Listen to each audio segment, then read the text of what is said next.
Mga ka-health, welcome back sa channel.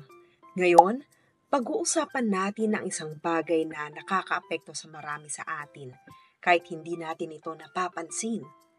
Glucose spikes. Sa video na ito, tatalakayin natin ang top 5 na paraan para maiwasan ang glucose spikes at mapanatiling stable ang blood sugar. Tara, simulan na natin.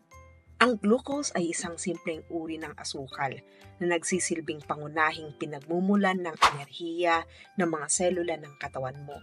Isa itong uri ng carbohydrate at kapag kumain ka ng mga pagkaing naglalaman ng carbohydrates gaya ng tinapay, kanin, prutas at gulay, hinihiwalay ito ng katawan mo sa glucose. Ang glucose na ito ay nag-a-absorb sa dugo kung saan ito'y dinadala sa mga selula para magamit bilang enerhiya. Malaking bahagi ang ginagampanan ng glucose sa pagpapanatili ng tamang function ng utak, aktibidad ng mga kalamnan at pangkalatang enerhiya. Ganun pa man, para magamit ng maayos ang glucose, ang katawan mo ay umaasa sa hormone na tinatawag na insulin, na tumutulong sa mga selula na sumisipsip ng glucose mula sa dugo. Kapag ang sugar levels ay masyadong mataas, karaniwang dahil sa insulin resistance o labi sa pagkain, nagdudulot ito ng mga problema gaya ng glucose spikes na maaring magdulot ng pagtaas ng timbang, pagkapagod at maging mga chronic na condition tulad ng diabetes. Ang pagpapanatili ng stable na glucose levels ay mahalaga para sa balanseng enerhiya at pag-iwas sa mga pangmatagalang problemang pangkalusugan. Nakaka-addict ang asukal dahil pinapagana nito ang reward system ng utak na naglalabas ng dopamine na nagdudulot ng kasiyahan at cravings. Nagdudulot din ito ng blood sugar spikes na sinusundan ng pagbagsak na nagiging sanhi ng karagdagang cravings para sa enerhiya. Sa paglipas ng panahon, ang tuloy-tuloy na pagkonsumo at emosyonal na triggers ay nagpapatibay sa cycle na ito. Kaya't mahirap labanan ang asukal at mapanatili ang kontrol sa pag-inom nito. Ang inirekomendang pang-araw-araw na paggamit ng asukal ay nag-iiba depende sa health guidelines at individual na pangangailangan. Ngunit ang mga pangkalatang rekomendasyon ay para sa kababaihan. Hindi hihigit sa 25 grams o 6 na kutsarita ng dagdag na asukal bawat araw. Para sa kalalakihan, hindi hihigit sa 36 grams o 9 na kutsarita na nagdadagdag ng asukal bawat araw. Para sa mga bata, karaniwang hindi hihigit sa 12 to 25 grams o 3 hanggang 6 na kutsarita, depende sa edad. Ito'y tumutukoy sa added sugars, hindi kasama ang natural na asukal na nasa mga prutas o gatas.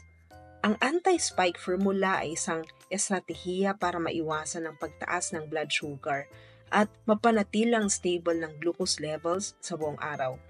Sa pamamagitan ng pagsama ng ilang dietary lifestyle practices, maaari mong bawasan ang mabilis na pagtaas ng glucose na nagre-resulta sa mas magandang enerhiya at pangkahalatang kalusugan. Hack 1. Bigyang pansin ng protein at fiber sa bawat pagkain. Ang una ay ang protein at fiber. Ang mga kaibigan mo pagdating sa pagkontrol ng blood sugar.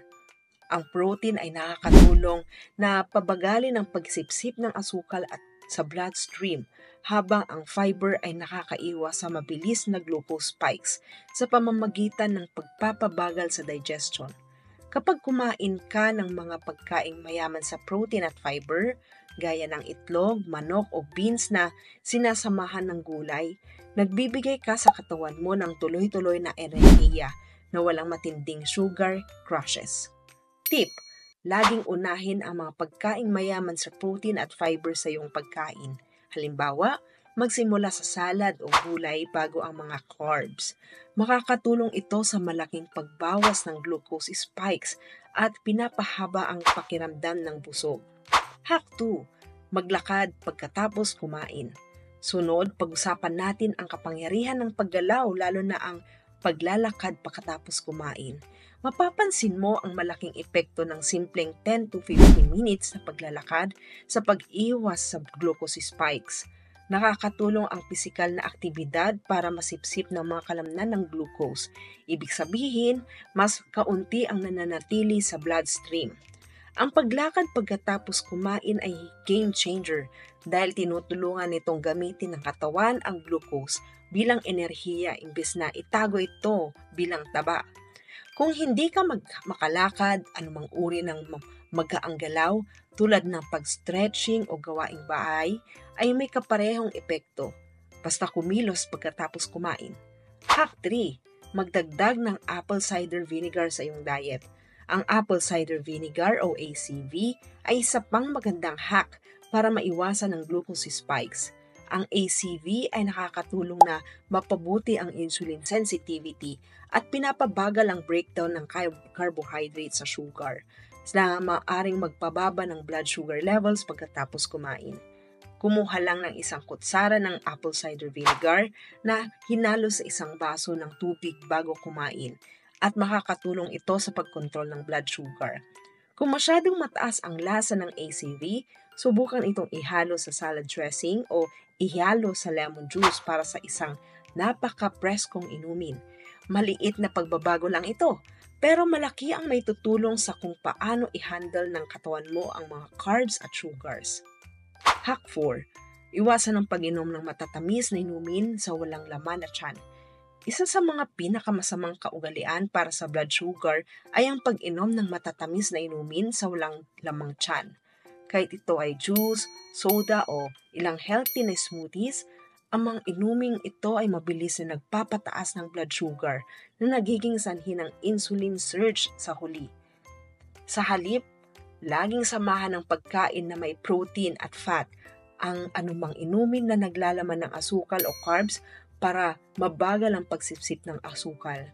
O mas mabuting uminom ng tubig, herbal teas, o mga inumin tulad ng green tea na natural na nakakatulong sa balanse ng blood sugar. Hack 5. Magdagdag ng mas maraming vinegar, cinnamon at chromium sa iyong diet. Sa huli, pag-usapan natin ang kapangyarihan ng natural blood stabilizers, vinegar, cinnamon at chromium. Pinapakita ng mga pag-aaral na ang cinnamon ay maaring magpabuti ng insulin sensitivity na nagpapadali para sa katawan na kontrolin ang blood sugar. Budburan ng oatmeal ng cinnamon, dagdagan sa smoothies o ihalo sa kape. Masarap na paraan ito para maiwasan ang glucose spikes. Ang chromium naman ay isang trace mineral na tumutulong sa tamang function ng insulin. Makikita ito sa mga pagkain tulad ng broccoli, itlog at whole grains o maaari ring mag-take ng supplement. Sa pagsasama ng mga ito sa iyong daily routine, nagbibigay ka ng dagdag na proteksyon sa katawan laban sa glucose spikes. Yan ang aking top 5 hacks para maiwasan ang glucose spikes. Tandaan, ang pagpapanatiling stable ng blood sugar ay hindi lang tungkol sa pag-iwas sa asukal. Ito ay tungkol sa paglikha ng mga gawin na sumusuporta sa iyong kalusugan at antas ng enerhiya. Kung nagustuhan mong video na ito, huwag kalimutang bigyan ito ng thumbs up at mag-subscribe para sa mas marami pang tips kung paano mamuhay ng mas malusog. Ipaalam sa akin sa comments kung aling hack ang excited kang subukan. At magkita-kita tayo ulit mga ka-health sa susunod na video. Paalam!